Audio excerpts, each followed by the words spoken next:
Okay, if we could have all the members and the witnesses to the table, we'll get started.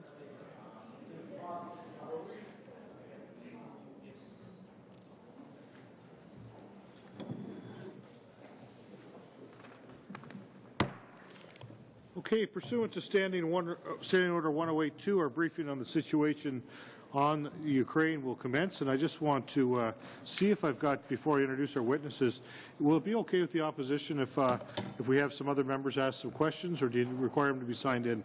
Obviously, for voting purposes, which we're not going to have, everyone will have to be signed in. Is it all right? Do we have consent for them to be able to ask questions?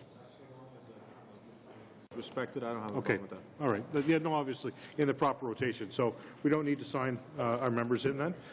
Thank you very much for that, by the way. Just to our witnesses that are here today, thank you very much for taking the time to be here to talk about what is going on in the Ukraine. When I identify you, the people will turn on and off the mics, so you don't have to do that, in case you haven't been before the committees before. I'm going to start over here on my left-hand side and just introduce the witnesses. But when you get a chance to go, if you could reaffirm the organization you're with and pronounce your names, that would be great as well. So I'm going to start with Ms.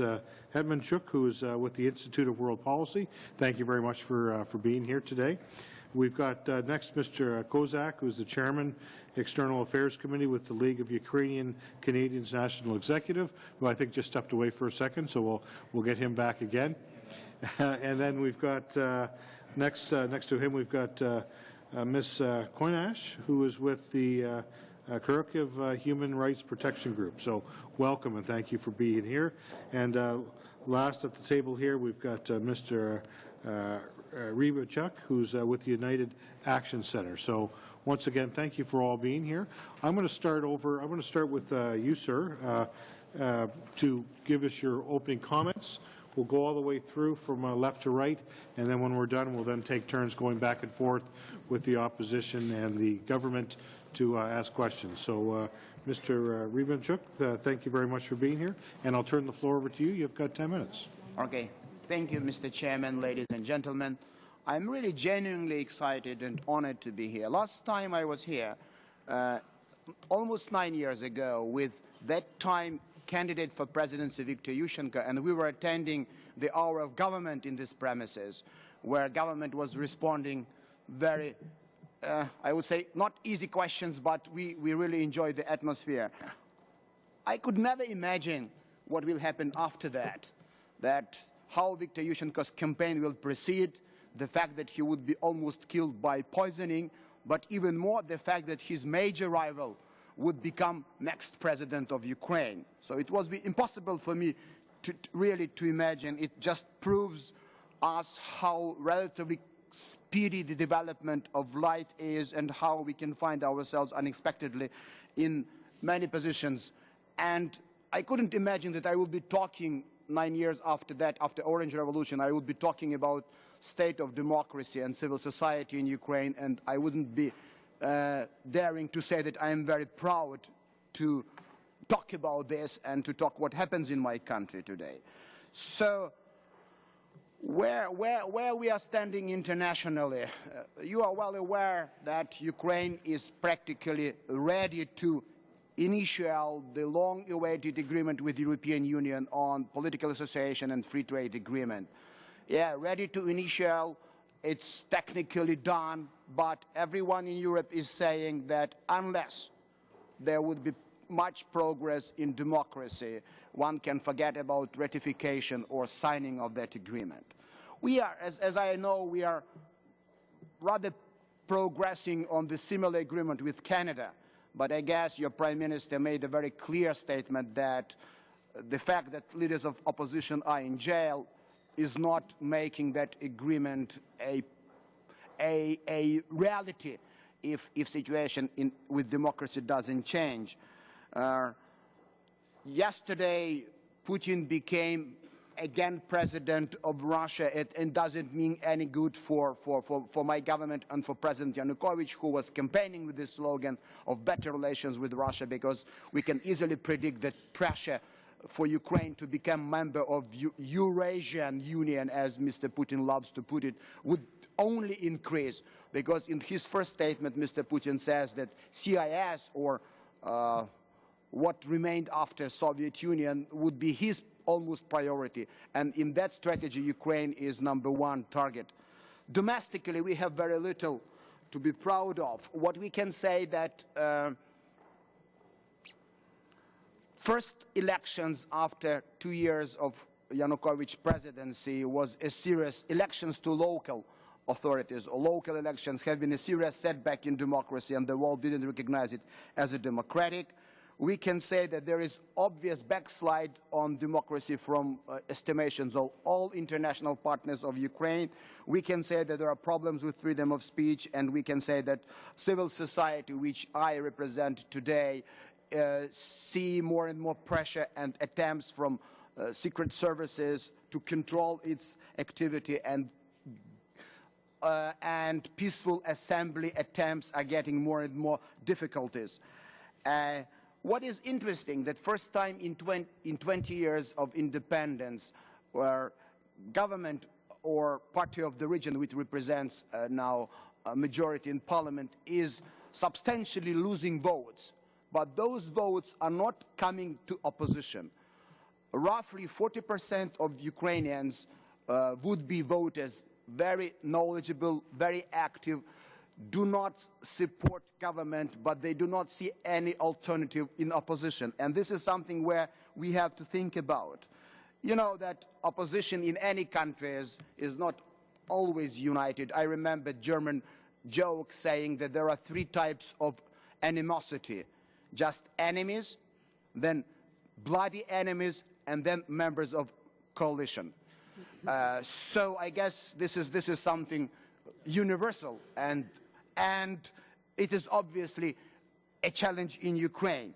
So the biggest challenge is that many Ukrainians do not believe that actually opposition, even if it is united, is actually an alternative to the government. And this corresponds to our own experience. What happens in civil society today is that there are many attempts for civil society to initiate and to push for totally different quality of politicians to come back to power. But how to do that is another question. What we are trying to do to make politicians accountable, specifically opposition, because there are high hopes that opposition can really be alternative to power. If you call yourself alternative, you have to be accountable. You have to be very clear on what basis you are finding candidates for the next election, what makes you different from government. And we have a broad public movement which is called Chesno, or Honestly, and that movement calls for all members or candidates for parliamentary membership to meet core democratic values, 6 core democratic values, which could help voters to see that they are really something which reminds alternative to present government.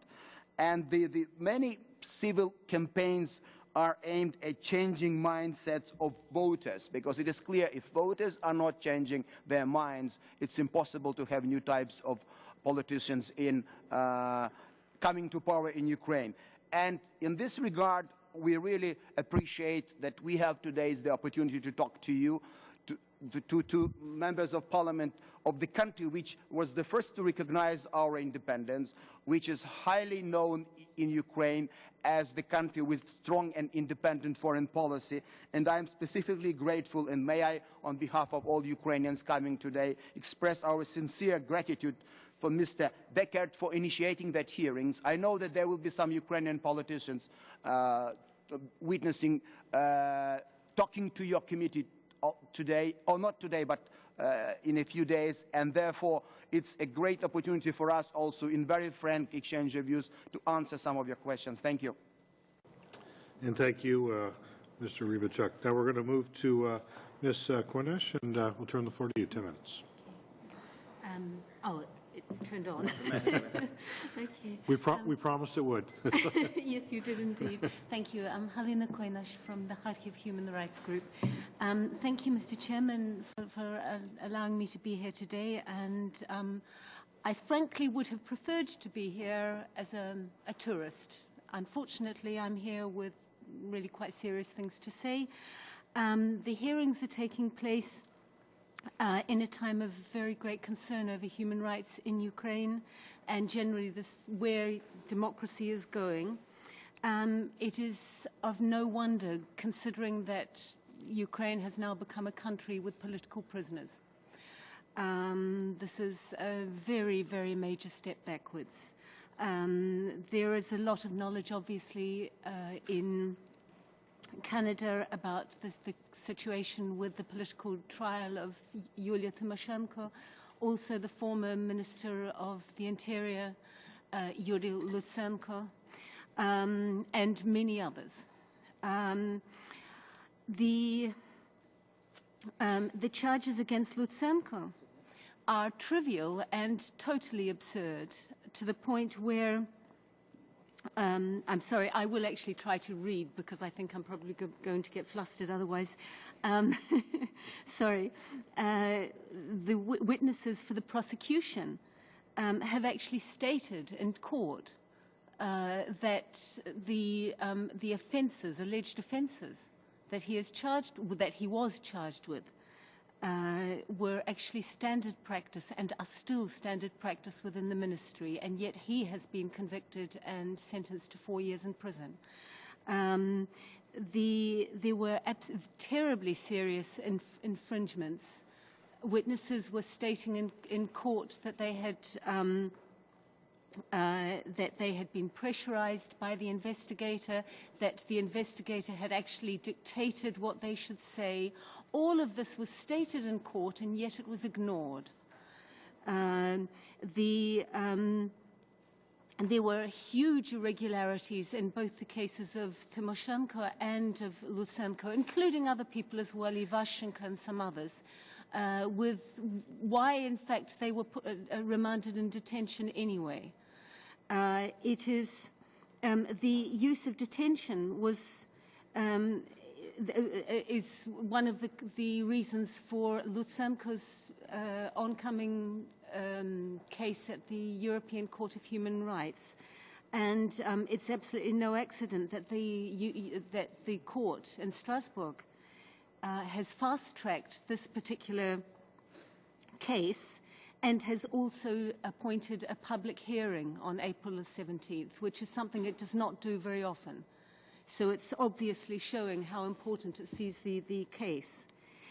The swift and unequivocal statements from Western countries, including Canada, make it clear that nobody is under any illusions about the political nature of these trials. Western democracies became implacable over the arrest of Yulia Tymoshenko. They are absolutely right not to budge. However, it would be most unwise to assume that a compromise over Tymoshenko, even if such a thing be offered, could allay other concerns. The concerns are very great at the moment, and they are not only over Tymoshenko, Lutsenko, and a few others. There are already a number of other victims of politically motivated or selective prosecution in Ukraine, and there are very many other trends which have absolutely no place in a law-based democracy. The evidence of similar selective use of criminal prosecution and of unacceptable methods of quashing dissent has been overwhelming for a very long time. The last 2 years have been marred by the first questionable elections since 2004.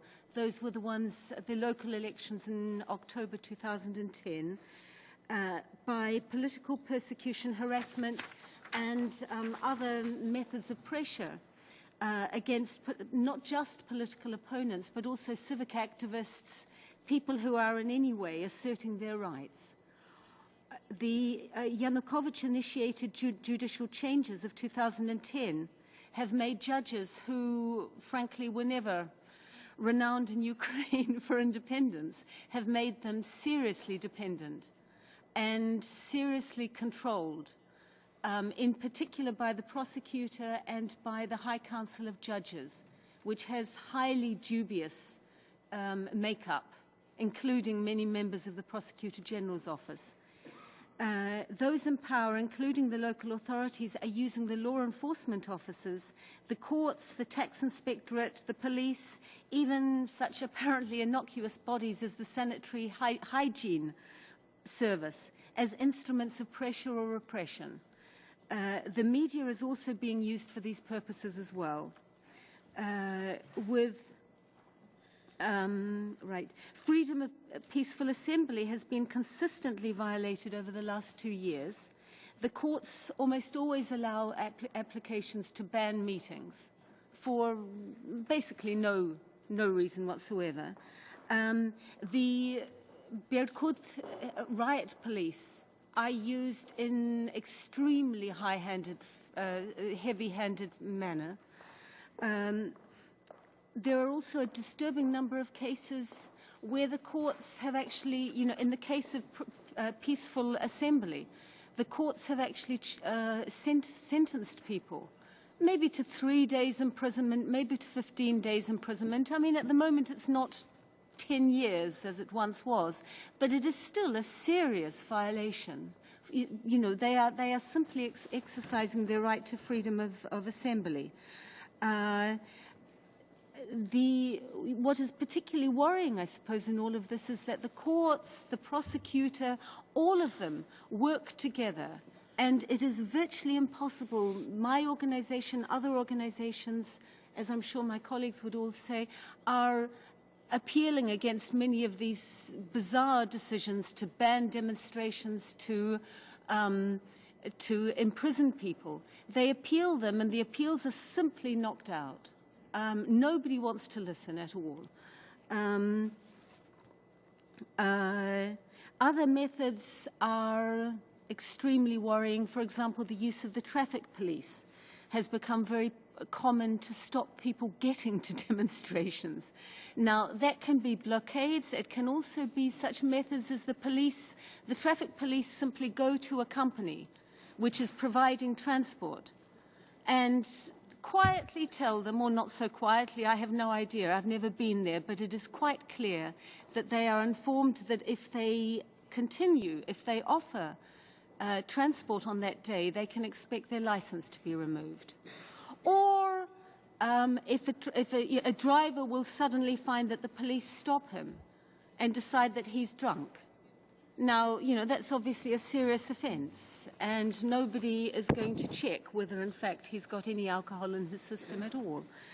There have also been a number of prosecutions against people expressing their right to protest, which fully warrant being considered political persecution as well.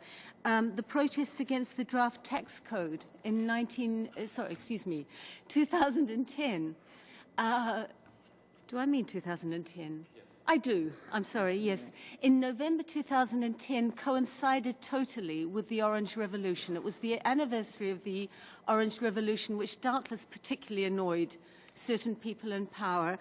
What happened was that there were thousands of people on Independence Square in Kiev. The authorities didn't want to do anything too heavy-handed at the time.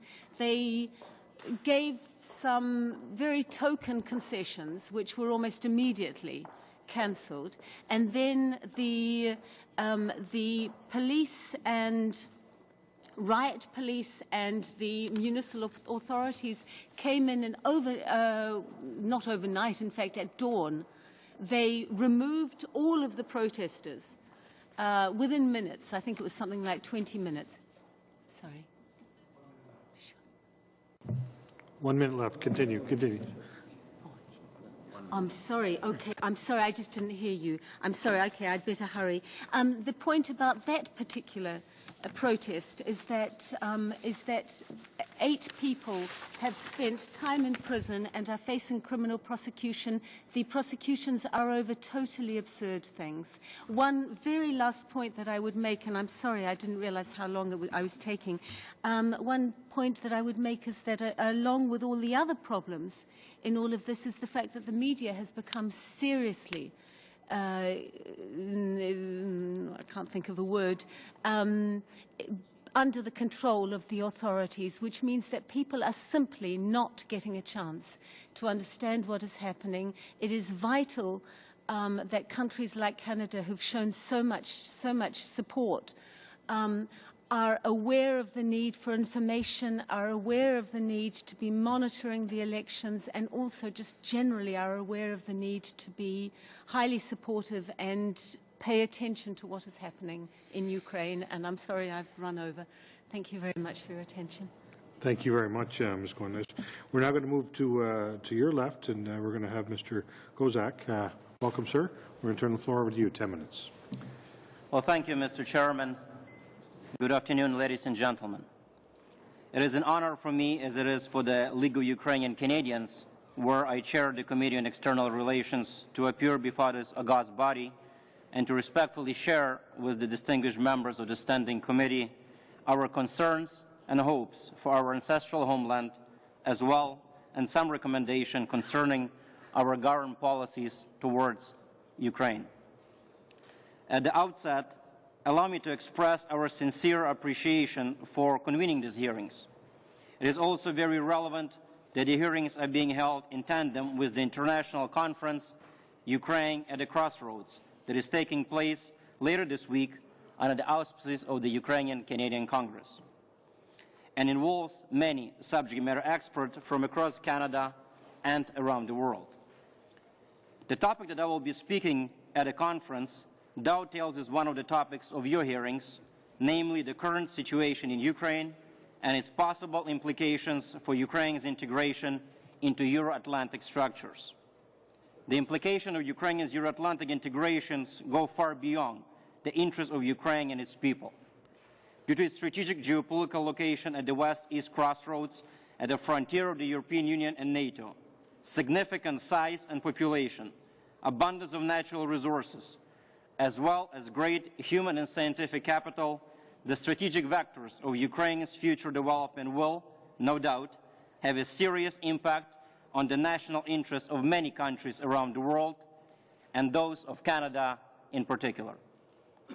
Since that moment in time, over 20 years ago, when Canada became the very first Western country to recognize Ukrainian independence, Canada and Canadians played a role of significant importance in assisting the Ukrainian state and its people in taking their rightful place in the world's community as equal amongst equals, adopting democratic values and overcoming many challenges, from the wounds caused by the Chernobyl disaster to the traumas resulting from years of Soviet-era oppression, most significantly the Holodomor, genocide by famine. However, the process of Ukraine's integration into the free world and democratization of its society is far from over, and it would be unrealistic to expect that the short 2 decades should be enough to undo the centuries of harm caused by Tsarist and communist oppression. Therefore, Canada's active role in this important process should not stop. On a country today, more than ever, Ukraine and its people need Canada to stand by them. Since regaining independence in 1891, Ukraine has also made a great deal of progress on the road to becoming a full and valuable member of the Western community. Ukraine's unilateral decision to abolish its nuclear arsenal and its long-standing support of United Nations and NATO peace initiatives around the globe are only 2 examples of such efforts. During the exemplary democratic and peaceful Orange Revolution, the Ukrainian people proved to the world their commitment to democracy and their civic maturity, which were reconfirmed in 2 subsequent parliamentary elections. Then, 2 years ago, Viktor Yanukovych, the current president of Ukraine, and his team came to power. Right from the onset, the situation with democracy deteriorated and has been worsening ever since. Freedom of expression came under siege, politically motivated persecutions became prevalent, and numerous other core democratic values have been violated. These critical issues are perhaps best reflected in the fate of the one individual, Yulia Tymoshenko, the former Prime Minister of Ukraine, who was prosecuted on politically motivated charges and imprisoned. At the same time, geopolitically, Ukraine has been persistently dragged into Russia's sphere of influence by the openly imperialistic, clearly anti-democratic, and brazenly anti-Western regime of Vladimir Putin and company.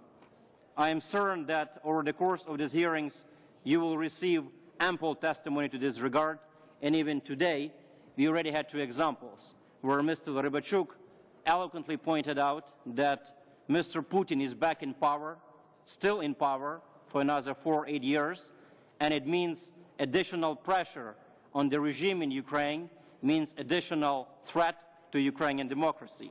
And Ms. Goynash, I believe, did a superb job describing violations of basic principle of democracy, predominantly human rights in Ukraine. So I'll not elaborate further on that. And so the question of the day, ladies and gentlemen, is how should Canada and its Western allies react to the current situation in Ukraine? Clearly, due to the limited time that was offered to me for this opening remarks, I'm not in position to elaborate in detail, but I'll be more than happy to elaborate further during question and answer period. What I would like to emphasize, however, is that regardless of the natures and decision taken by the Canadian government, Canadian Parliament, the following 2 elements should always be kept in mind and in balance with each other as much as possible. First, the current Ukrainian government must be kept accountable for its action, now and in the future, including prior to and during the parliamentary election in October this year. This will require enforcement of the Ukrainian government keeping to democratic principles. Second, whatever actions are taken to call the Ukrainian government to account, they have to be carefully designed and calculated to prevent an adverse strategic impact. I would like to emphasize the sensitivity of the matter in hand, where actions in support of the democratic process in Ukraine should not involve isolation of Ukraine that would have a negative impact on the Ukrainian people and conserve the current Russian regime by drawing Ukraine closer into its geopolitical orbit and thus its authoritarian methods.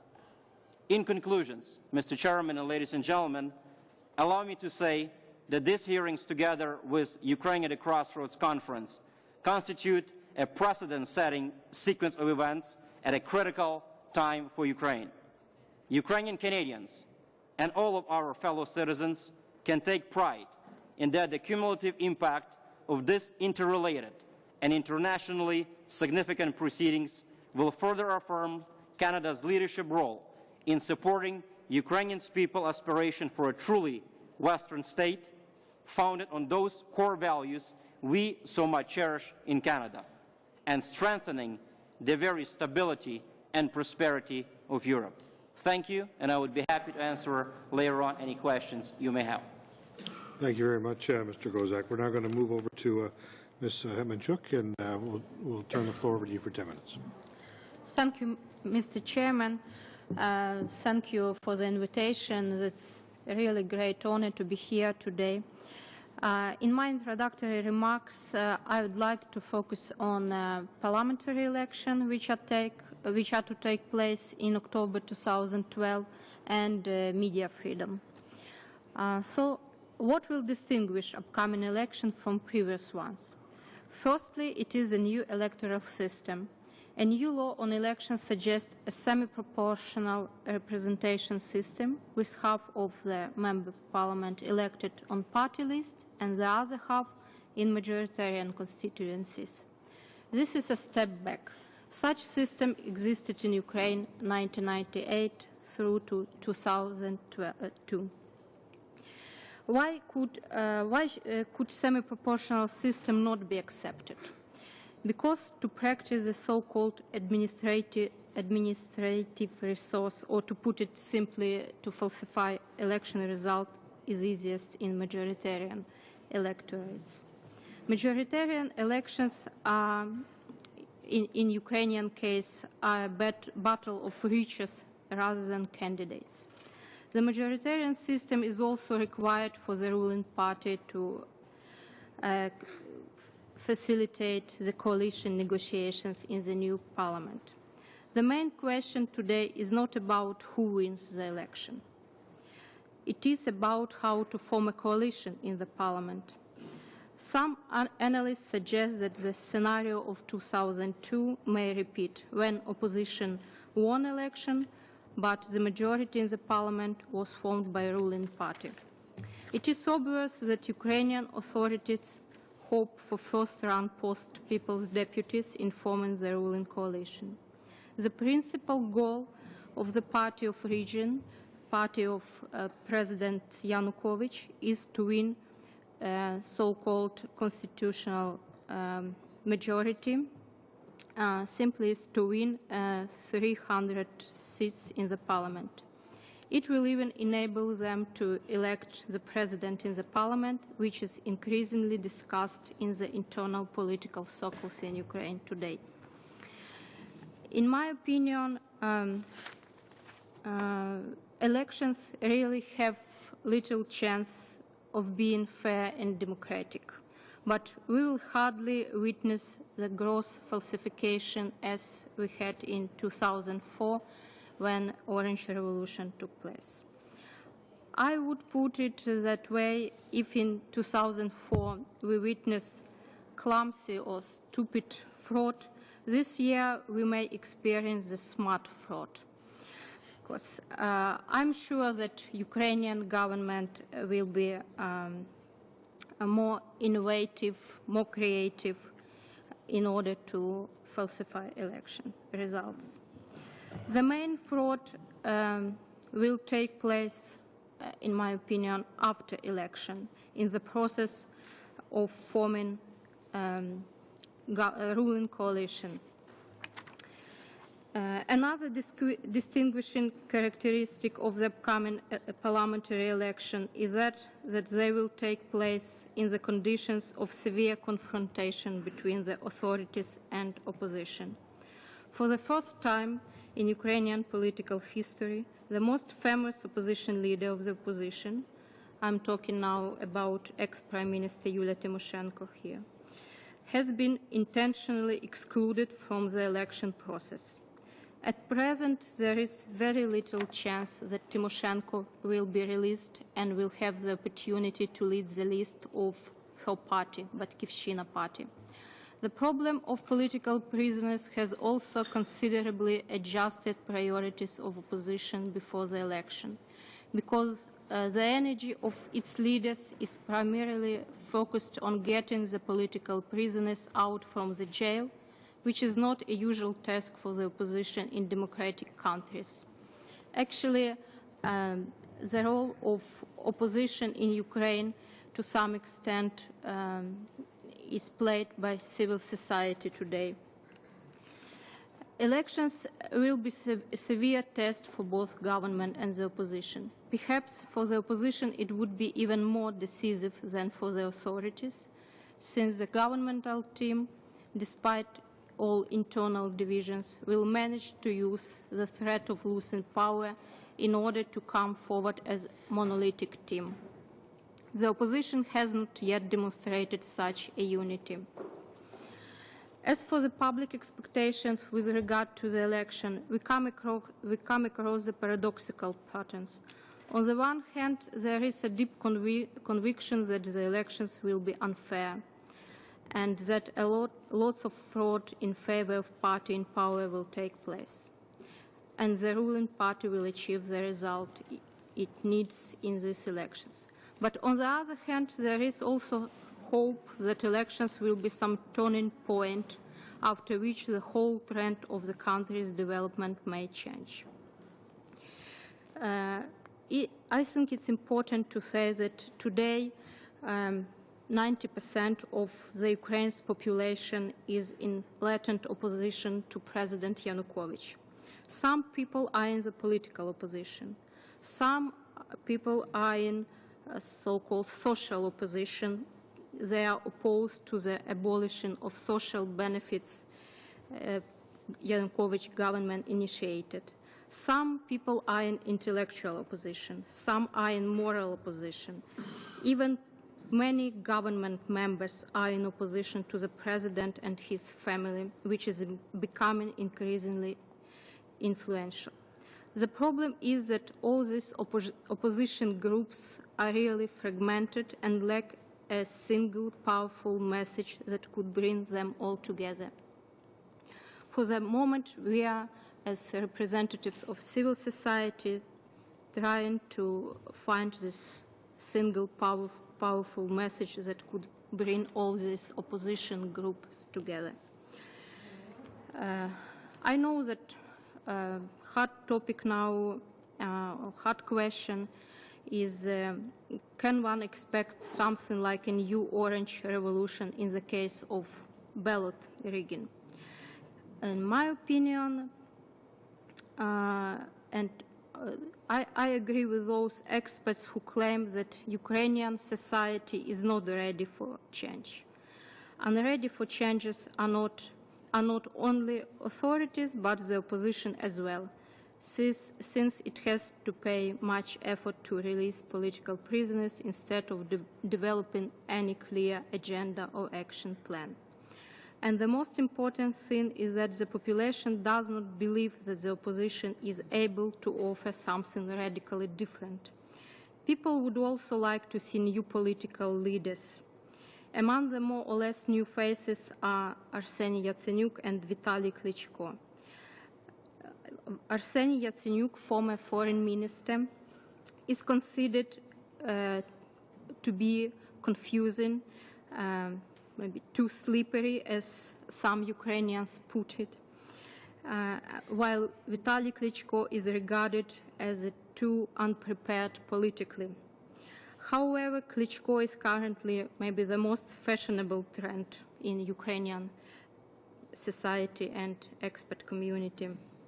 Significantly, in general, Yulia Tymoshenko remains the only real opposition leader, because the rest of opposition leaders look quite artificial, I would say. I would put it this way. A frequently asked question, how much does opinion of the West matter to Yanukovych? My answer will be, it is important as long as it does not object his personal commitments and personal interest. He's ready to talk with the West as long as there are no calls, for example, to free Yulia Tymoshenko. My impression is that the more one continues to say free Yulia, the higher probability is that she will stay in prison. Both President Yushchenko during his presidency and President Yanukovych today proved one thing. Once surname Tymoshenko is switched on, all the rest, including their personal political future, promised reforms, European integration, perception in the East and in the West, personal international contacts, becomes irrelevant. As a former journalist, I would like also to make some remarks on media freedom shortly. I will begin with the good news, because we haven't heard good news today, so I think it's important. And also I will begin with the good news because there is so much less of it. First of all, in spite of expert forecast, we still have live political talk shows on Ukrainian TV, where both the government and the opposition representatives are invited. There are 4 popular political talk shows on 4 popular TV channels today. Secondly, we observe a global trend emerge in Ukraine of the new media superseding the conventional. Respectively, more and more Ukrainians get their daily information from social media and news websites, which have always been very popular in Ukraine. The number of internet and social media users has increased in contrast to several years ago. The latest poll shows that more than 25% of Ukrainians use internet on a daily basis. Thirdly, Ukraine's top investigative journalists doing research on the president's family and its property are not persecuted by the government. Now to the negative trends. There has been one strong trend present in Ukraine under all presidents, which started under President Kuchma. The trend is that the most popular media in Ukraine belong to Ukrainian oligarchs, and the oligarchs want to be on good terms with the Ukrainian authorities, and they are used to managing their media manually. Threatening calls to TV channels, top managers and editors-in-chief are normal practice. I call this situation Berlusconization of Ukraine.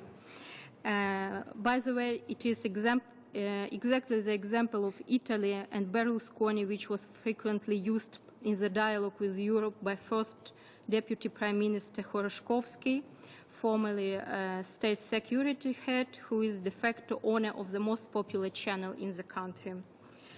And another main trend that political news in Ukraine has disappeared from Ukrainian television and leading media in general.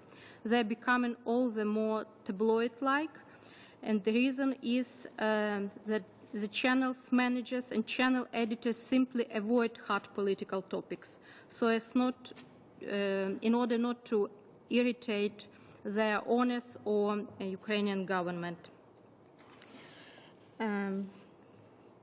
And still, I'm sure that a lot depends on each particular top manager and editor.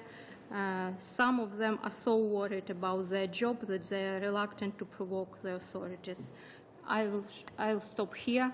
Thank you, Mr. Chairman, and we'll catch anything else we need with the questions. And that's what we're going to turn to now is in terms of the questioning the witnesses. We're going to start with the opposition and go back and forth with the government and opposition. And I want to welcome Madame Latendresse to our committee. And we're going to start with you. 7 minutes, please. Thank you very much. I have a question for Pan Kozak, but it can be answered by everyone if you want to. In a way, the post-communist transition in Ukraine and in Moldavia is quite similar to one that happened in Romania and Bulgaria.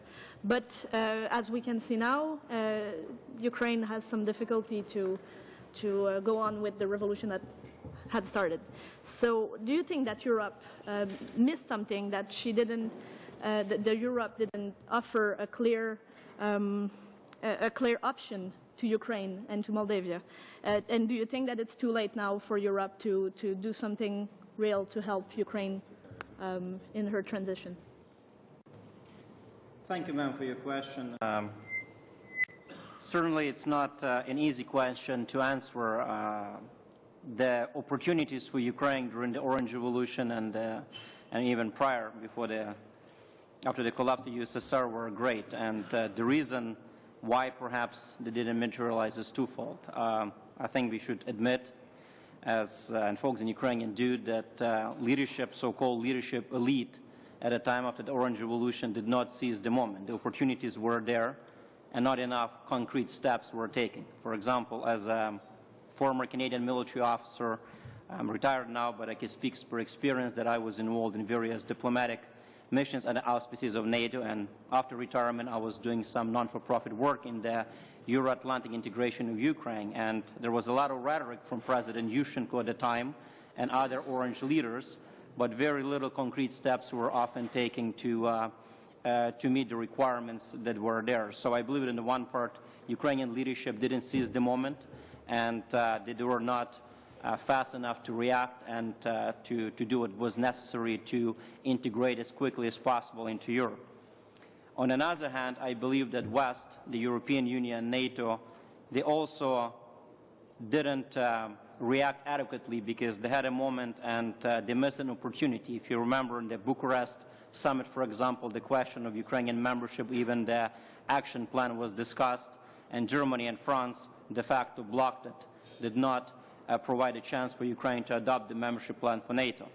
And excuses are many. You can talk about issues in Ukraine with democracy, with human rights, and we can talk about state of Ukrainian economy and so on and so forth. But if you look at other member states that joined NATO, for example, in the Eastern Europe, and there are many, they also had a number of reasons why they should not be accepted. There are also problems with democracy and human rights and other problems like that, and yet the West decided to pull those states, whether it's Romania or other states, into their sphere of influence, and then it's de facto force those democratic values and other standards that NATO and European Union bring with them onto the states, and I think we have a pretty favorable results.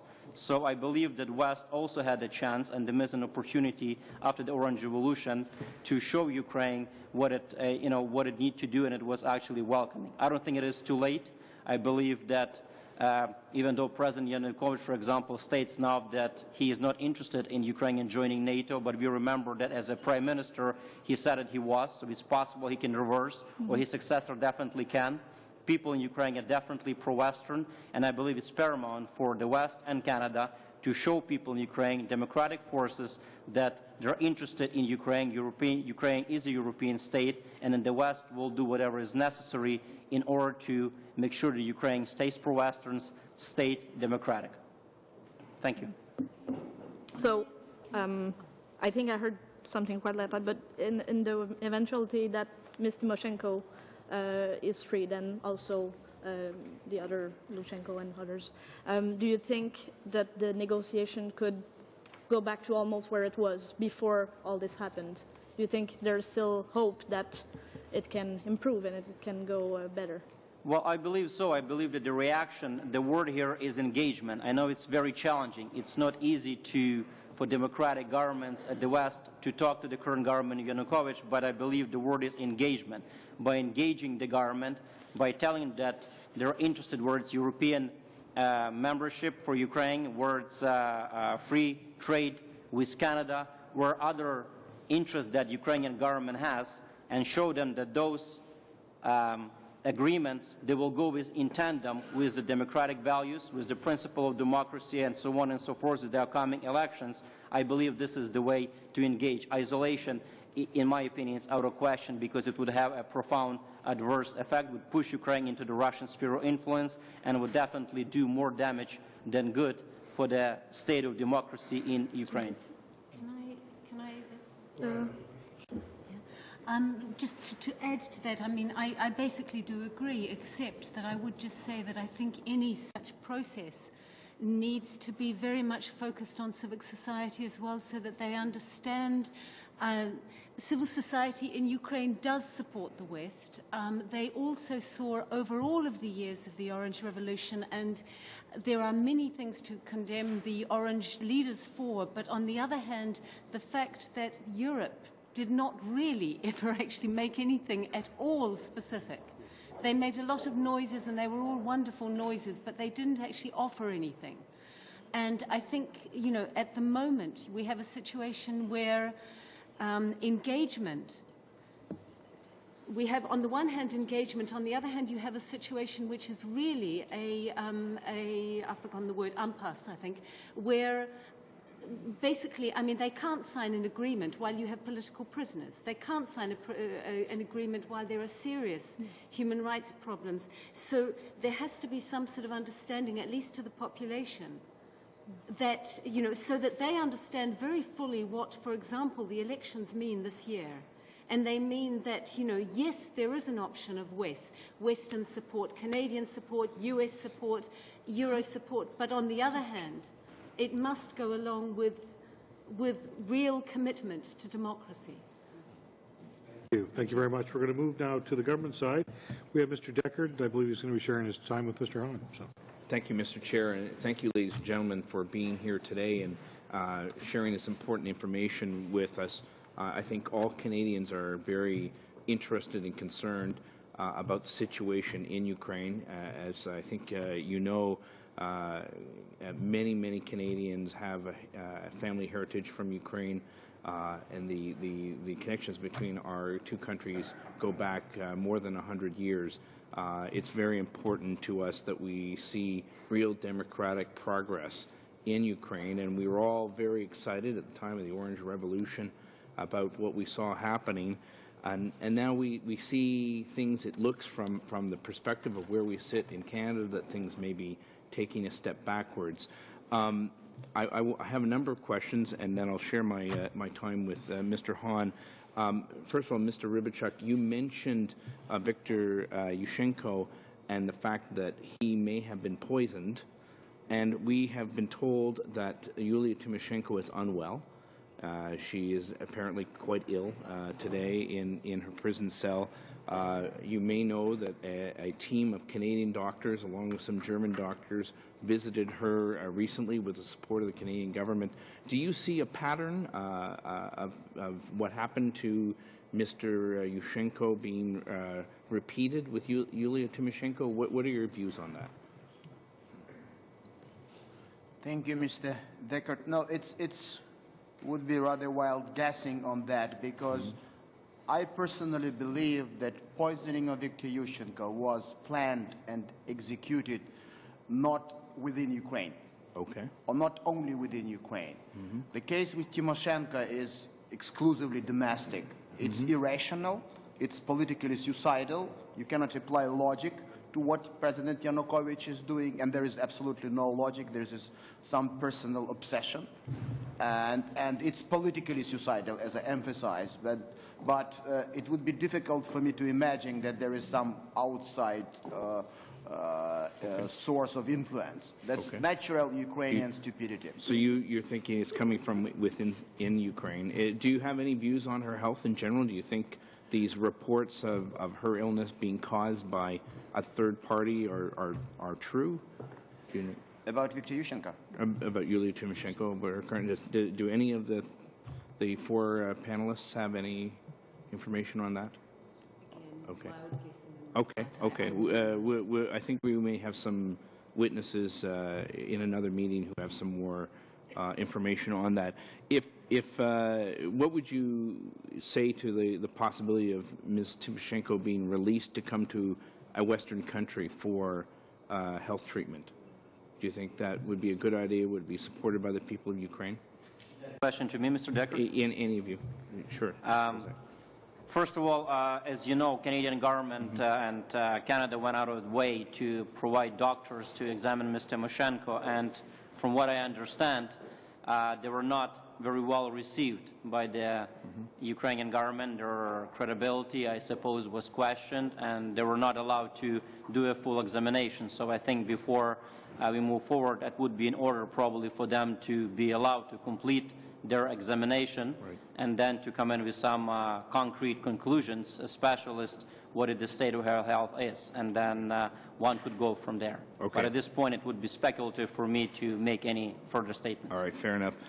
Now, you know that the Prime Minister of Canada and our Minister of Foreign Affairs made some fairly significant statements earlier last year about the apparently politically motivated trial and conviction and imprisonment of Yulia Tymoshenko.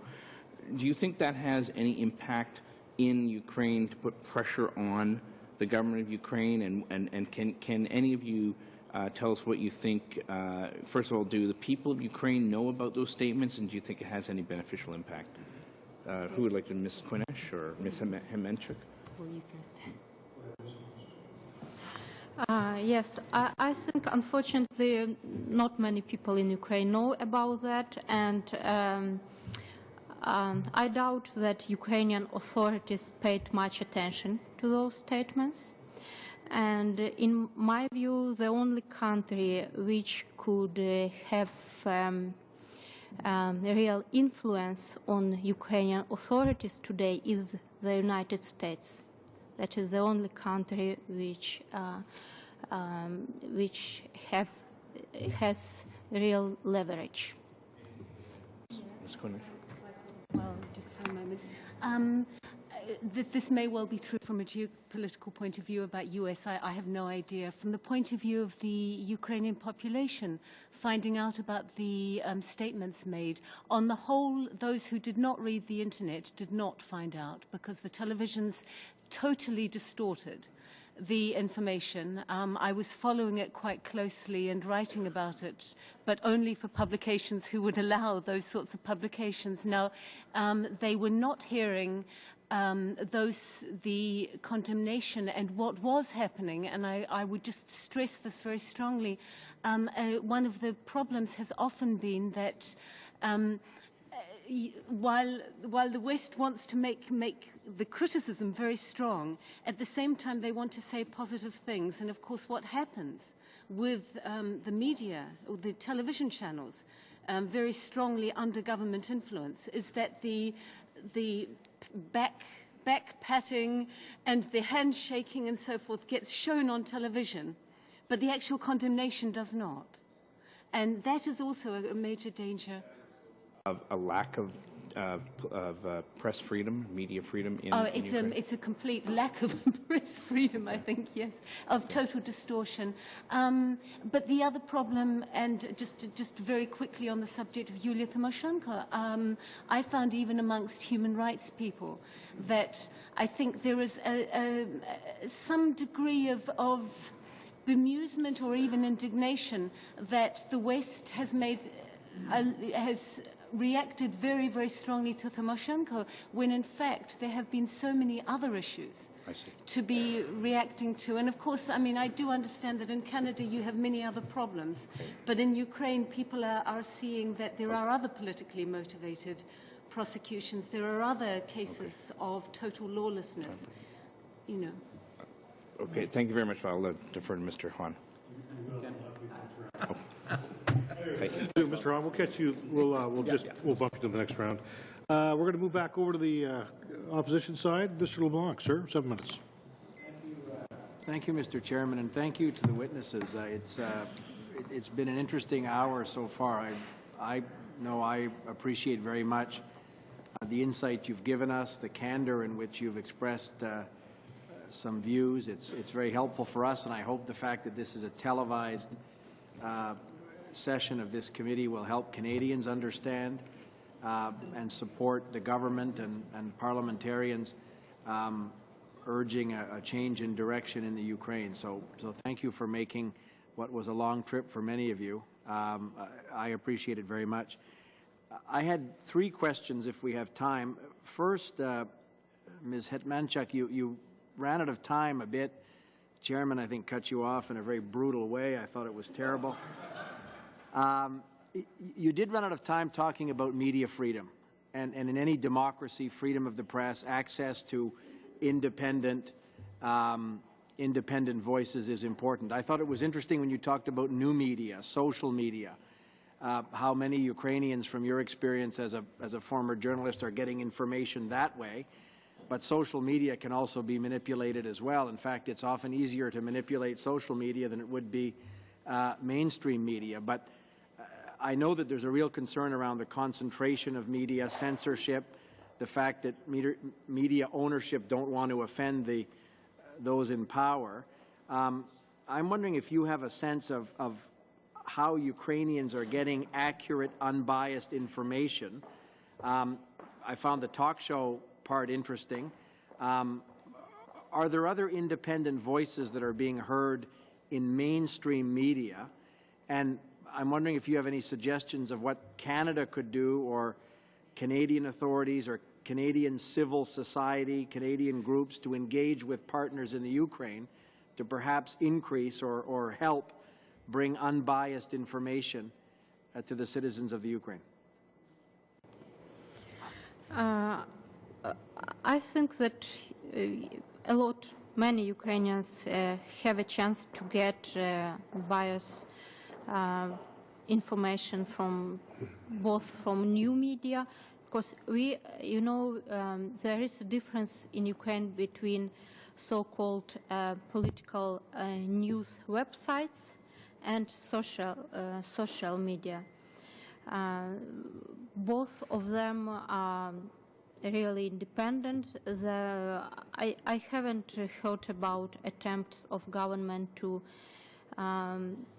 influence on the most popular political websites, or but I heard about attempts of government to make friendship with the editors and journalists from these popular political websites or popular bloggers. Even Prime Minister Azarov, who is a very Soviet type of politician, tries to invite famous bloggers in order to discuss their activities, and more ministers started started their blogs on Twitter. For example, foreign ministers' Twitter is very popular among expert community, among civil society leaders. I think much more popular than foreign minister statements, official statements. What could Canada do? I think that's a good question, because I think that Canada could assist to NGOs which are involved in media sphere, in media issues, and in order to assist them in maybe to organize some trainings for journalists. My institute, Institute of World Policy, we established media club for journalists, and we also try to educate them a little bit, to explain them how to cover some events. And you know, we have another problem today in Ukraine, because many journalists, in my opinion, became very pragmatic and sometimes even cynical. Many of them take money from opposition, not only from government or pro-government politicians, but also from opposition politicians. Everybody wants to survive somehow, and that is also a problem, because I think good Canadian trainers will be very useful in this situation. Thank you. There's very little time left. Perhaps Mr. Rybachuk or others, you touched on, a number of you touched on the upcoming elections in the fall. The issues around transparency, open elections, voting processes are obviously important, but I'm wondering, at a basic level, how can you have a free and open and fair election if opposition leaders are in jail? It seems to me a certain contradiction to run an election where the person who might win is in prison. I think the mayor of Boston years ago was reelected from jail, but it doesn't happen often. Yeah, thank you. Well, this is one of the problems, but from the voters' point of view, the biggest problem is that maybe during last 10 years, 15 years, there is not much offer of different quality of opposition. We have a vicious circle. If you go into politics, you need money. Money is concentrated maybe in a dozen of richest families. Those richest families, they finance as everywhere, government or opposition simultaneously. But when you come to power, when you get elected, you're not able to promise what you have promised. You always are expected to promise reforms, but those who give you money, this is the least thing they would like, to change reforms. They would like their money back. And therefore we have this vicious circle for more money back. And to break this money versus morality, the only way is to increase or to demand politicians' accountability. So when we are running our massive campaign, Filter the Parliament, by the way, it's based on Romanian experience also. They reach campaign Clean Parliament. We have established 6 core democratic value criteria, minimum criteria. But you know, the problem is that opposition who claims that they are alternative still are shy politically to say that they are committing themselves to meet those criteria, like basic basic core democratic values. And opposition does not dare to say, you know why? Because they already practice the same thing. They're taking money. For that money, they put the people in their campaigns, and they would come to power again, and would be the same story. We have special term in Ukraine, I don't know how to call it in English, but those people who immediately change positions. They come to parliament as opposition, next day they are in government. And yeah, so those turn is quite a challenge. And by the way, talking about Tymoshenko, last statement, I was there on the day when the court took decision. I was there in the street. My office was very close to the court on Krещатик. The number of protesters who came there was roughly 2,000–3,000. For you to realize that she was getting 14 million people of support, and in Kyiv only she had 40%, and Kyiv 3 million population. If small part of those people would go into the street, it would have effect. That's the price for this kind of policy where actually opposition is not much different from government. Therefore, people do not trust and they do not support. So it's not so much outside support which politicians need not to be in jail or to be out of jail. It's domestic support where they lack. Thank you very much. We're now going to start our second round. We're going to start over with Mr. Hahn, sir. Добрий день, мої українські друзі.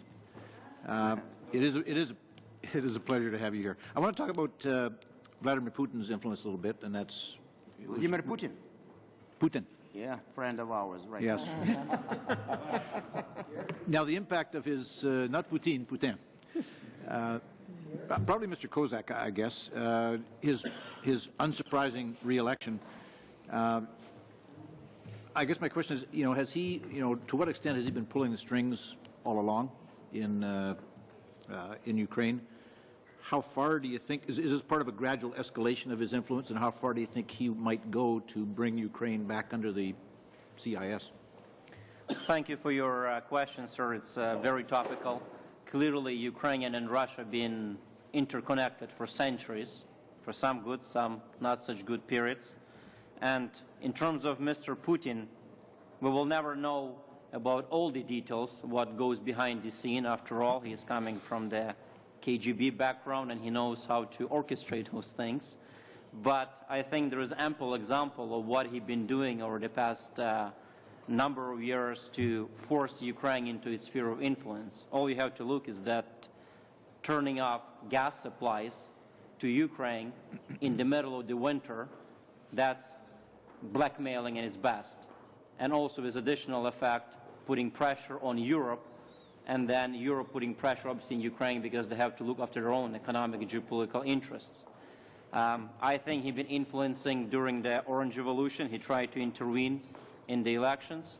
I believe he is influencing Ukraine having its fleet at the Black Sea, and there has been a number of incidents where Russian security officers or military officers have been violating Ukrainian rights. On Wednesday, you will have Mr. Nalavaychenko here, who is the former head of the Ukrainian security service. I think he will probably be best answering questions about those violations. And as Mr. Rybachuk pointed out earlier, now that Mr. Putin is not only de facto, but de jure is back in power, he is not making secrets that Ukraine, what he considers to be its near abroad, is going to be pulled in sphere of influence. He wants Ukraine to be pulled away from the West. He is pressuring Ukraine now about the gas pipeline, trying to take assets. So to answer your question in short, the pressure is immense, and I think it goes in multi-direction, multi-vector, from economic to political to social. I'm not even talking about agents of influence and so on. Religious. Exactly. And the last question that you had, or the last portion of your question, how far would he go? Obviously, I don't have a crystal ball to look at it, but if you look at an example of Georgia, how quickly he started the war, which could escalate it beyond the proportion, notwithstanding the statements from the West and NATO and so on. And considering that he is already in Ukraine with its military forces at the Black Sea, I think it would be very easy to set up some sort of a provocation and to launch even a full-scale military invasion as necessary if he cannot achieve his desires by other means. And therefore, I think it's paramount for Canada, its Western allies, and NATO to pull Ukraine closer into its sphere of influence and to make sure that this region does not become destabilized. Scary prospect. And I think just following on with that, perhaps Mr. Rybachuk, is that, the biggest problem that Ukraine and the West has had with negotiating to bring Ukraine potentially into NATO, into the EU, because obviously Russia would have a hard time having NATO on its doorstep. So if we're trying to get Ukraine into the EU, notwithstanding anything else is going now, should we really be concentrating on negotiating with Russia rather than negotiating with, we obviously have to negotiate with Ukraine, but I think negotiating with Russia in some way is probably as important as that. Yeah, I was there on many times. Actually, I was the person to whom Putin personally has warned. At that time, was chief of staff to President Yushchenko, and I had the meeting with Putin where he said, "We are going to disconnect gas. We are not bluffing. Just tell your president this is very serious." So I have my personal experience. I can tell you one more thing. Mr. Yanukovych has a great difficulties in trying to have good relationship with Mr. Putin. You should have seen Mr. Putin's body language when we discussed Yanukovych. So for Yanukovych, today's president, who was campaigning on the slogan of making better relationship with Russia, the fact that Putin has come back to power as president means nothing good at all. So there would be serious personal problems on top of overall. As for EU perspective, it is clear for me we have two factors there. There was, if you remember, we had good chance after Orange Revolution, but then French referendum and Dutch referendum on constitution, and then crisis within Orange government, Yushchenko, Tymoshenko, which never ended. So that was picked up by opponents of our integration process and that it stopped. But frankly, I was always saying in Moscow and everywhere that when Russian diplomats have been saying that they welcome our European perspective, but they are strongly against NATO, I was telling them it's nonsense. As soon as EU perspective becomes reality, we will hear a different story. And you remember Russia's Minister of Foreign Policy, Russian Prime Minister and President all saying that getting Ukraine into political association or in free trade agreement is against Russian legal entities. So they clearly observe our integration into the West as the threat to their national interest, and they don't even hide it. And Mr. Putin announced CIS, and specifically Ukraine and Eurasian project, as his top priority, and he would be concentrating on that. His first statement was, after getting re-elected, that priority is CIS, and in CIS, Ukraine is #1. Thank you very much. We're now going to move back over to the opposition, and Madame Laverdia. Thank you very much, Mr. Chairman, and thank you to all our witnesses for coming today. I'd like to begin by apologizing for arriving late. The media are alive and well here, and I don't want to complain about them, but actually it's thanks to them that I was a little late.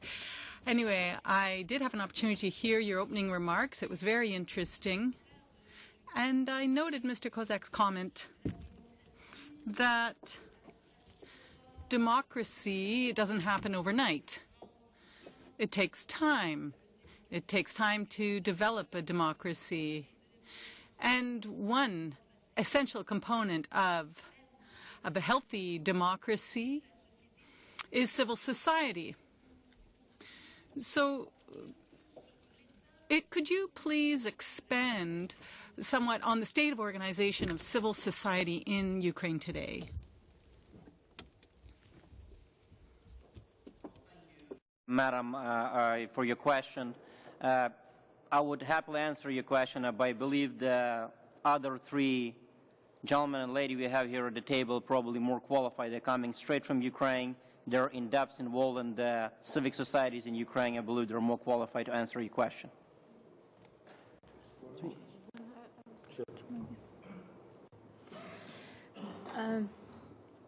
Civil society in Ukraine today is still much more stronger and more active than in neighboring countries. And paradoxically, but 2 years of President Yanukovych in power gave the second birth to civil society in Ukraine, I would say. There are strong civil society movements. Oleg Rybachuk represents one of them, New Citizen Movement. There is a lot of solidarity between different civil society activists, between different civil society groups, not only in Kiev but in Ukrainian regions. And I would like to emphasize, because I mentioned this, that since Ukrainian opposition today is not united, since is very weak and preoccupied with releasing of political prisoners from jail, opposition leaders, civil society in Ukraine actually plays a role of opposition. That is a real influential force, and I think that it would be very good if Canada assist Ukrainian civil society, foster Ukrainian NGO sector and independent think tanks. Probably actually really just reiterate that, but also to say that one of the things that my organization, the Ukrainian Kharkiv Human Rights Group, but also the Ukrainian Helsinki Group, are doing together with New Citizen and so forth is to try to actually consolidate that civil society work and create networks so that people aren't actually, there are an awful lot of situations where the government has simply stopped programs. For example, there were very exciting things happening under the old regime, under Lutsenko incidentally, with the police to try to fight police impunity, to fight violence, torture amongst the police in the police force.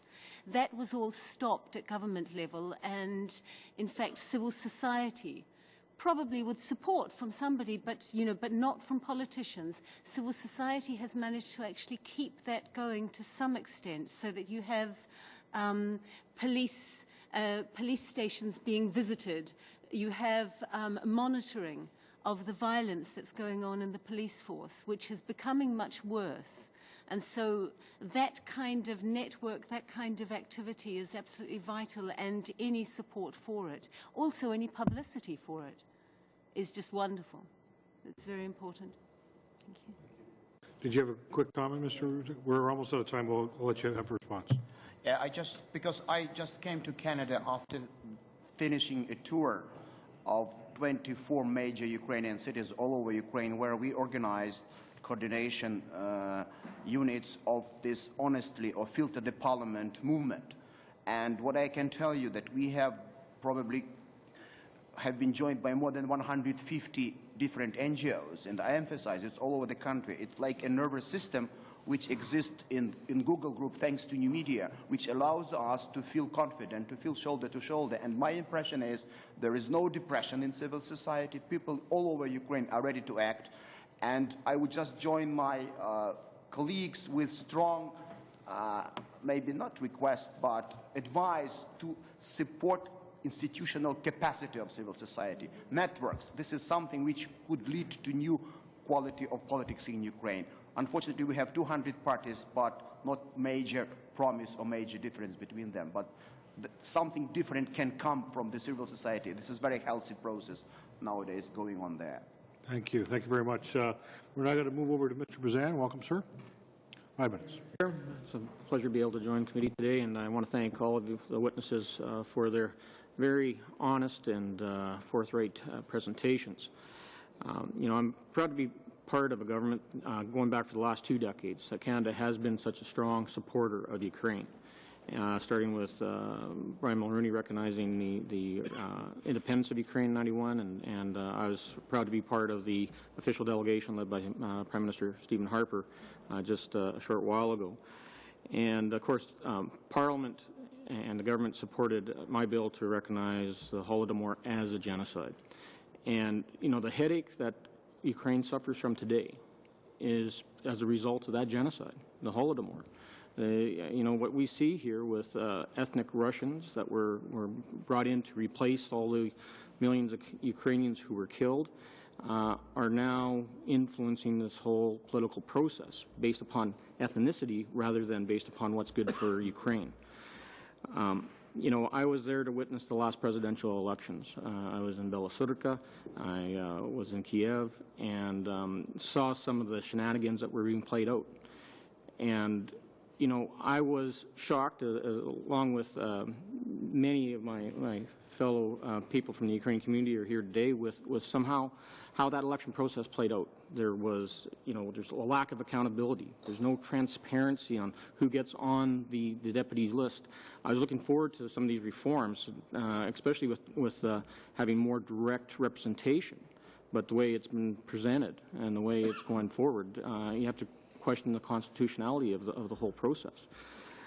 And you know, I was there with the Prime Minister and along with our colleagues in the back of the room here who witnessed how the press has already been brought underneath the thumb of the Yanukovych regime.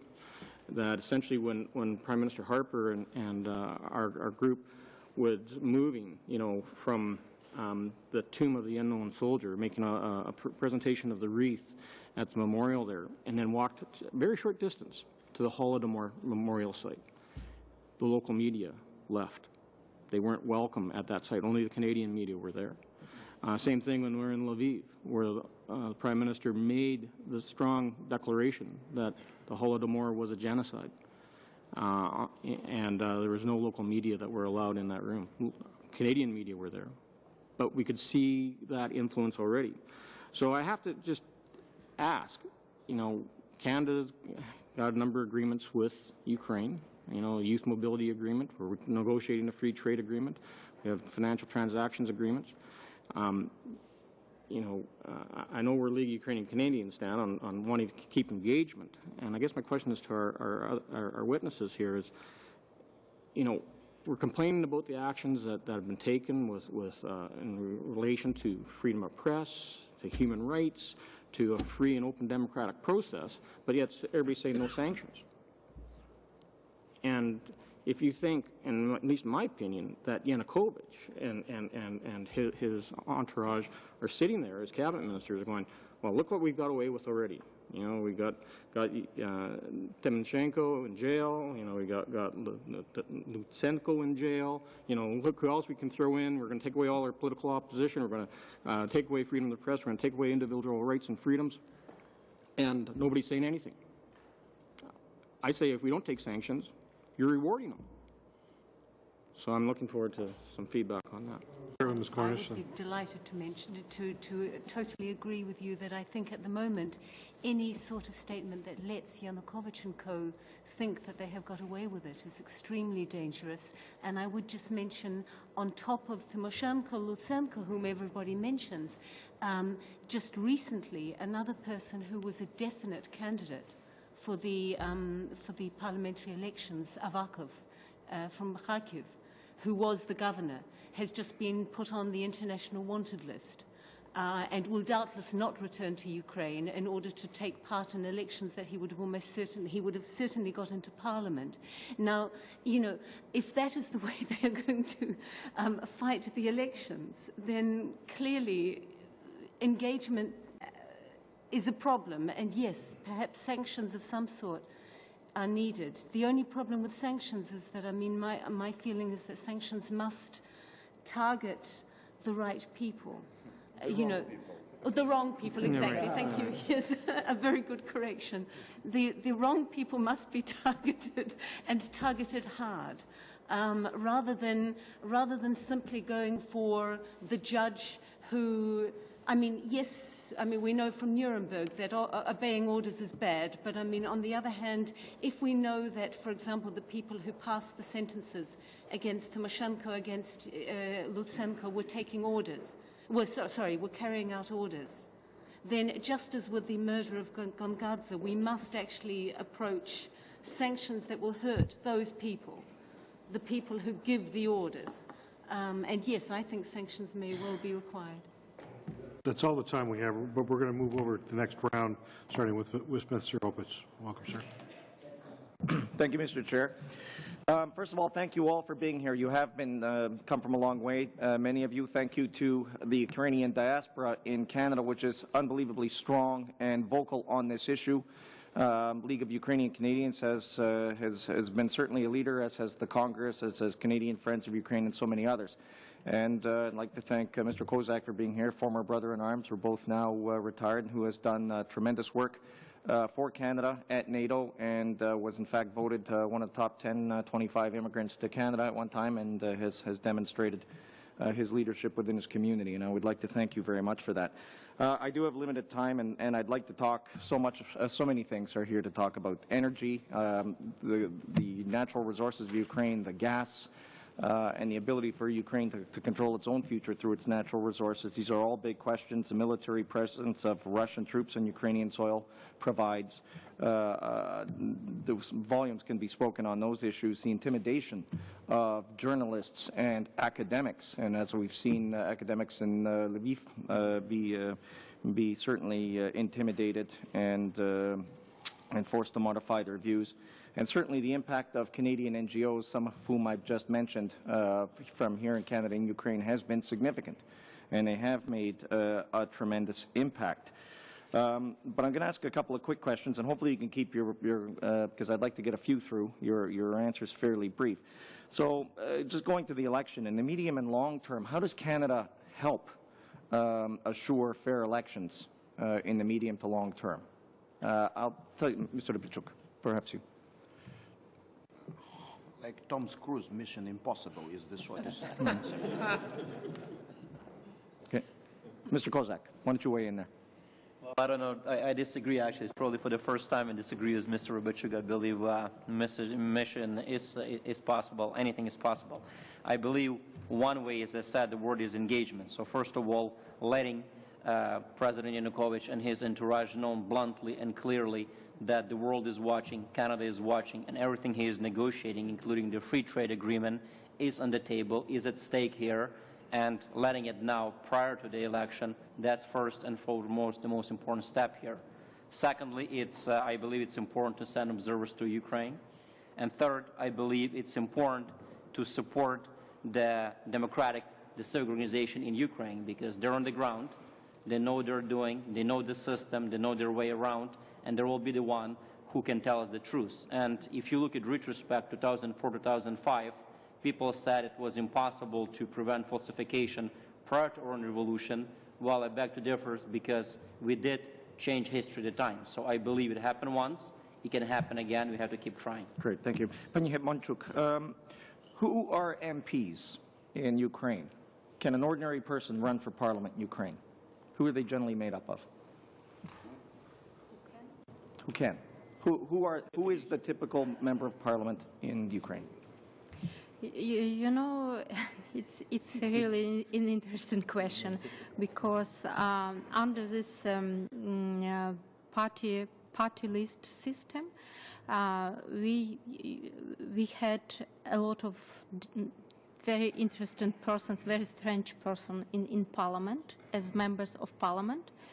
And according to the last opinion poll, 40% of today's MPs are going to participate in upcoming elections, in upcoming election, actually. So that is a good statistics, because not everybody feels confident to participate, you know. And we used to have, that is not a secret, that we used to have people who used to work as drivers or assistants or security people, bodyguards, actually, in different party lists, not only in party of origin list, but in opposition lists. And that is the reason why so many turncoats, we call it tushkas, appeared in the last years. And also, all businessmen understand that without immunity, political immunity, their businesses, their personal security could be under threat. And of course, many businessmen are also interested to get into the parliament. That's all the time we have, Ms. Robles. We're going to now move over to Madame La Tendresse for 5 minutes. Thank you, Chair. I have a question for Mr. Rubachuk. A few years ago in an interview, you hinted that the eventual retirement, political retirement of the three major political players, Yushchenko, Yanukovych, and Timoshenko, might be a positive outcome. And I was wondering if you still think that a whole renewal of the political game should occur now.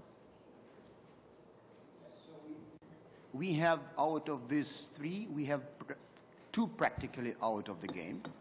I mean, Yushchenko and Timoshenko, and mostly because they've been so much involved in inner fighting that Yanukovych became the president. And the fact that Yanukovych was elected the president, and in 2 years, he probably overplayed Yushchenko in the gift to lose the voters' confidence, just in 2 years, means that probably he is next to go. But the problem here is not with personalities. I would emphasize again, if you don't change voters' minds, if people are electing politicians, not screening them for adherence to basic or core democratic values, which we try to launch in this campaign, things would not change. The key issue is lack of accountability. We launched some projects like Vladometer, meaning checking the power, where we fix all politicians' promises on the internet. We have like more than 3,000 promises by different politicians, and anytime elections come, we remind them about those promises. But the major focus of our movement is at people's mind. We would like to change their attitude. I like that person, I don't like that person, towards conscious, knowledgeable choice based on these 6 value criteria, which we would like to spread all over the country. The same experience in other countries showed that in Romania, out of 225 candidates, they kicked out 96, which did not meet those criteria. So this is our ambition. And this can lead to changes, because otherwise we'll get some new faces with the same problems inherited, just younger or corruption with different faces, no much difference. Дякую. You want to pose la question?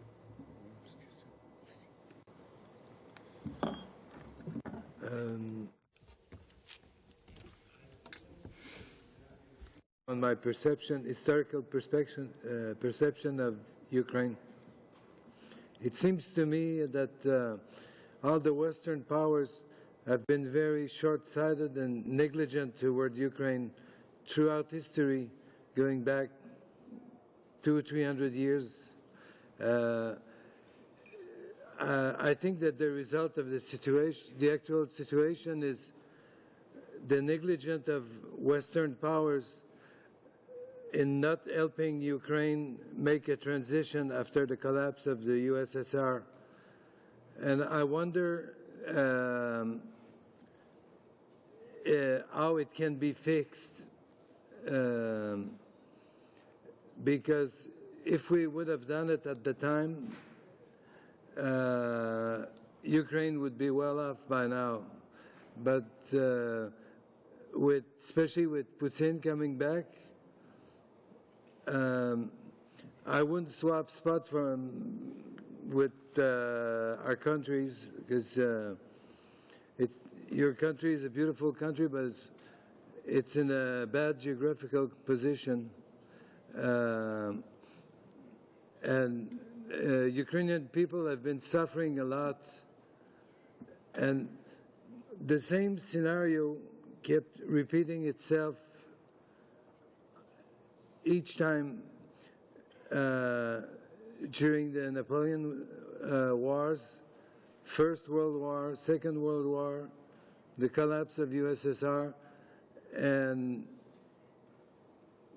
it's about time that the Western world realized that Ukraine exists. Very much. I totally agree with you. One of the things that I would say is that basically from about March 2010, when Yanukovych made his basically violated the constitution in order to get these turncoats to form the government, there was a very widespread perception amongst Ukrainians that the West really had turned away from Ukraine and was not really very interested in supporting Ukraine. I think that perception really must, I think now it's very, very important to show the support and probably show support, as my colleagues have been saying, show support at civil society level, because there is no point in trying to say that this politician is better than that politician. They're all dreadful. But civil society really, does want those democratic values and could be supported a lot more. Ouch. Well, ouch. a lot. Ouch on the politicians. Okay, we're going to move over to the last question of the third round to Mrs. Brown. Ms. Brown, that's all the time we have for that. And then we're going to finish it up. There's one more NDP and one more Conservative. We can we'll take the names. We'll have time for that. So Ms. Brown. Mr. Van Kesteren will have a chance to ask questions? Sure. You think? Okay, we're going to try. Thank you very much for being here. Mr. Kozak, I have a couple of questions I'd like to pose to you, if I may, because I'm very interested to know what we have a sizable diaspora here in Canada of the Ukrainian community. My first question is, because I have no idea, do any of them maintain the right to vote in the Ukraine in the elections? Is that allowed? We see a number of other countries who do allow the diaspora to maintain a vote. Is there anything like that? Do they have any influence on this? Any comments on that? Well, it's a very good question, ma'am, and there is many cases where I wish I could still vote. It's not the case. While Canada does allow for dual citizenship, Ukraine does not, and therefore once you become a Canadian citizen, then you abolish your right to be Ukrainian citizen to vote in Ukraine. Mind you, a significant population here from Ukraine in Canada who hasn't become Canadian citizens yet, they certainly can vote, and I believe a lot of them do through the consulate, through the embassy. In terms of influence that Ukrainian diaspora has back in Ukraine and engagement and support, I think it's tremendous. We've been involved, and I think I can safely speak on behalf of the entire diaspora here. We've been involved at every level possible, from supporting families financially, for fighting for years when Ukraine was under Soviet regime, till this day when the Orange Revolution on the Square of Independence, there was a tremendous number of Ukrainian Canadians who were there. And even now, like this hearing is organized by Ukrainian Canadian community, I think it's case in point. So Ukrainian Canadian community, we are very much engaged, and what we're trying to do is to broadcast those Canadian values we have here, trying to Ukraine to be pulled closer to the West, to become more free, more democratic, and we're trying our best. It's not easy, but we are. And a second question, when I often get world news from the BBC, because they have a fairly well-balanced media outlet. When I'm watching that, I regularly see the commercials that are being put on that station by the Ukraine to attract Western tourists to come to the Ukraine. I believe the World Cup is being held there, the European Cup. Yes. So there's going to be a tremendous number of people who are traveling to the Ukraine. Is the Ukrainian government not concerned about the reputation that they're developing through this, and yet still looking to the West to attract that kind of tourism and that tourist dollar, because they don't want it there for just a one-time event? They're looking to attract Western dollars to come in. Are they not concerned that there is a reputation that's going to be out there and that it will deter that kind of dollar coming in, which is an economic stimulus on its own?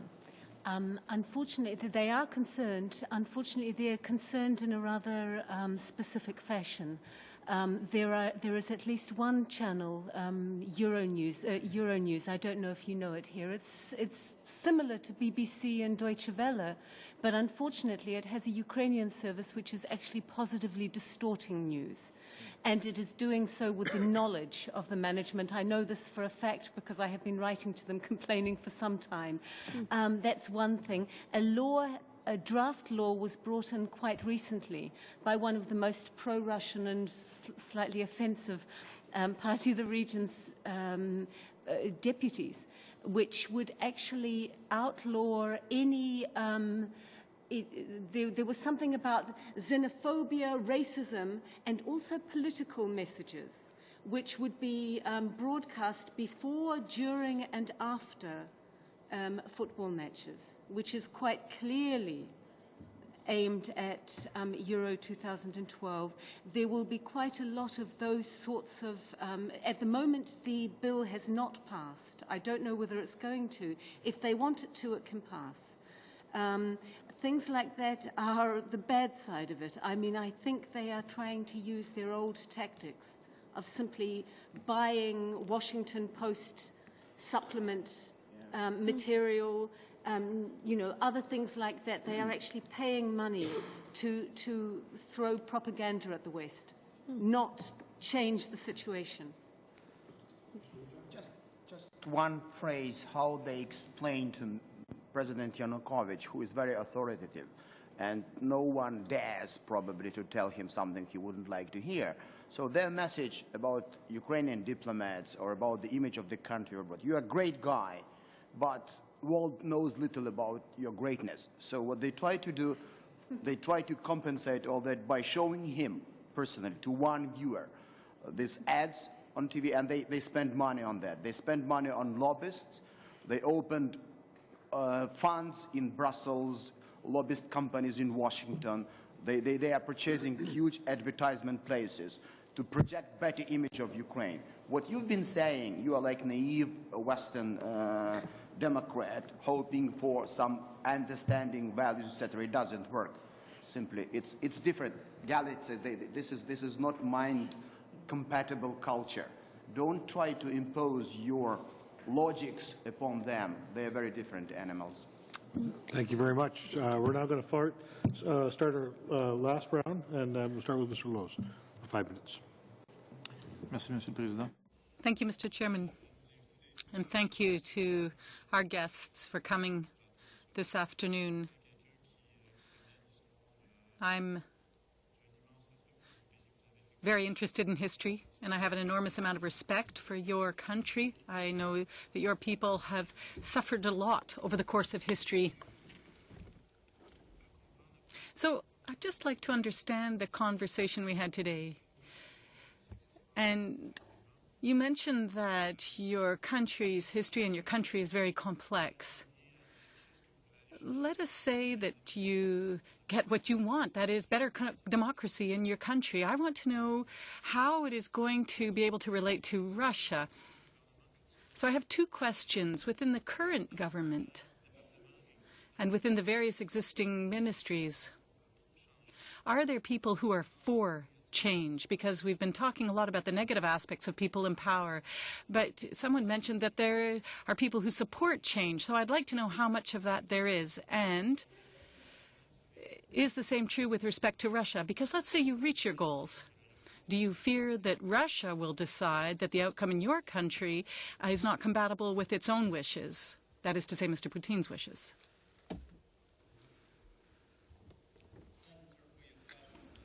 It's clearly a very topical but a complex one. When we talk about Russia, I would like to make this distinction. We don't want to associate Russia as the whole with this regime that is in power today. If on Wednesday hearings you will have here Dr. Andrei Piankovsky, who is one of the leaders of the Russian opposition, and I think he will give you a very good perspective of the situation in Russia, how it pertains to Ukraine. And I would submit to you that an ordinary Russian does not have any problems with Ukrainian democratic aspirations, Ukrainian independence. Those are very common, basic, democratic, Western world, European values. So I would like to make this distinction that the regime that is in power now, regime of President Putin, views Ukraine as near abroad, does not imagine its new war empire without Ukraine and some other so-called near abroad countries, but the average Russian, I believe, there is no problem per se. So should Russia become democratic, and I believe it will soon, hopefully soon, Ukraine, I believe, will have no problem living, coexisting with Russia, having great relationship, trading.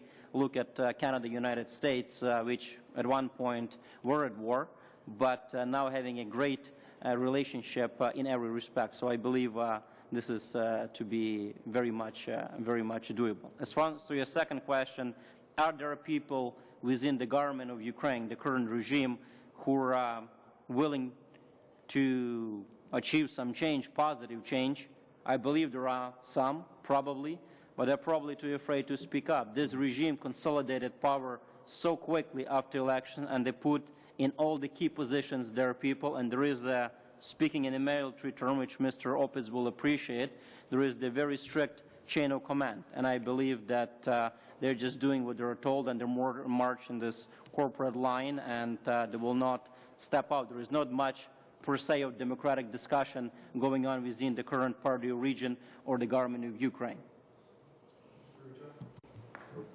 Just to add to that, those people might be there, but this is middle level or low level. The latest trend in Ukraine is we get back the family definition as per Sicilian definition, not in the sense of family values. So the president's family, actually one of the president's son is now appointing key personalities like governor of the central bank, and I am coming from the central bank, I am very ashamed of that, but governor of the central bank, minister of finance, people not known just a year ago, then minister of defense, minister of interior, are all family people recommended by son of president, who actually is a dentist by profession, and 1 year after his father became a president, he joined 100 richest Ukrainians. So quite profitable profession in Ukraine, dentist. I'm going to move over to Mr. Van Kesteren for the last round. Thank you, Chair. Thank you all for coming here. I apologize for having to leave. I serve on another committee, and there was a delegation from Sweden that I wanted to meet with as well, too. So, but I'm glad I was able to come back just to wrap up. And I had a question as I look at the political spectrum across the Russia, the former Soviet Union, and Europe. It's evident that, and it's obvious that you have pretty much a captive audience in Europe with natural gas. In the last few years, we've experienced something, and I don't think the whole world has caught on to this yet, but there's a revolution taking place, and that is shale gas. And there are enormous reserves found in Greece and in Israel.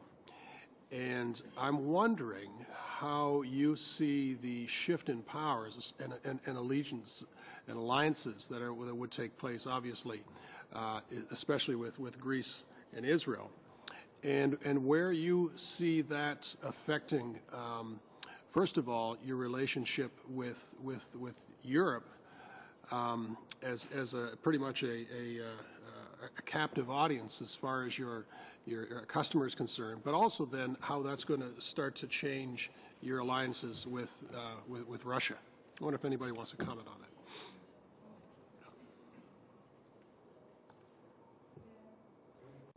Maybe I will start. I think today is a very good moment to discuss energy topic in Ukraine, because maybe that is the first time in Ukrainian history when we are not able to negotiate with Russia on gas prices. And as far as I know, even people who were close to Gazprom in Ukrainian government, like Ukrainian energy minister, today becoming proponents of Ukrainian energy independence. And there are negotiations with Shell company on coming to Ukraine. There are different other negotiations. And so I think that is good that Ukraine and Russia can't make a deal today, and paradoxically, and because that is the good, Ukrainian authorities finally has a very strong incentive to start realizing, not only to discuss, not only to make some statements, but to implement a program on energy independence.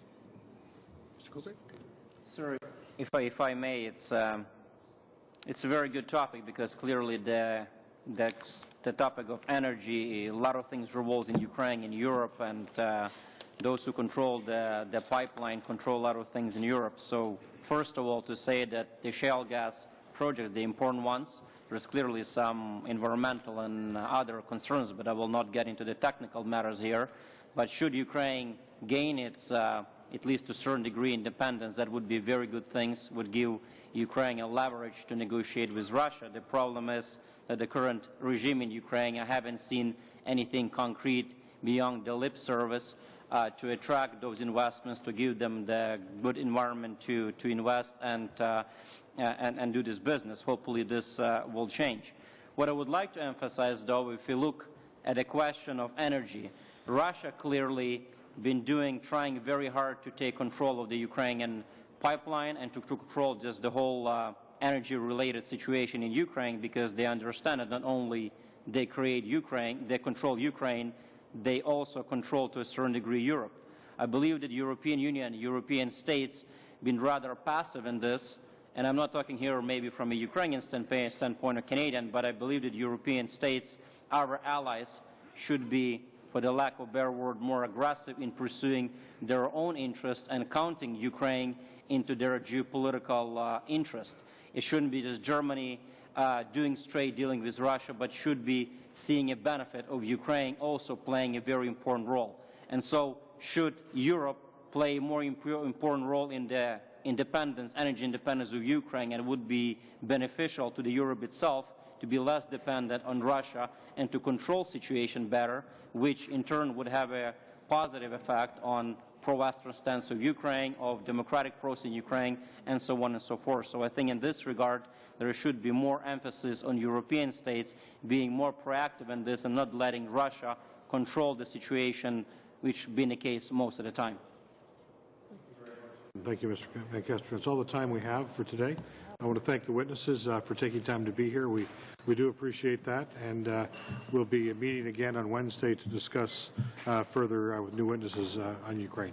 So thank you very much. Meeting is adjourned.